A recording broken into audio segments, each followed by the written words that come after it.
S4, Majorate Leader Jasmine Talagta, DLC Leader Chan Francis Francia, MAPI Company Commander Eugene Magalona,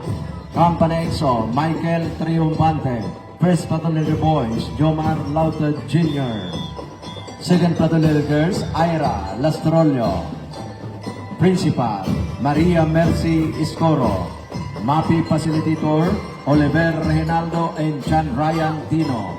Majorate Coordinator Raisa Nika and Landong, Joby Choi Mamansa, DLC Coordinator Rosalyn Montejo, Maria Valerie San Juan, and Janice Arevalo. Ladies and gentlemen,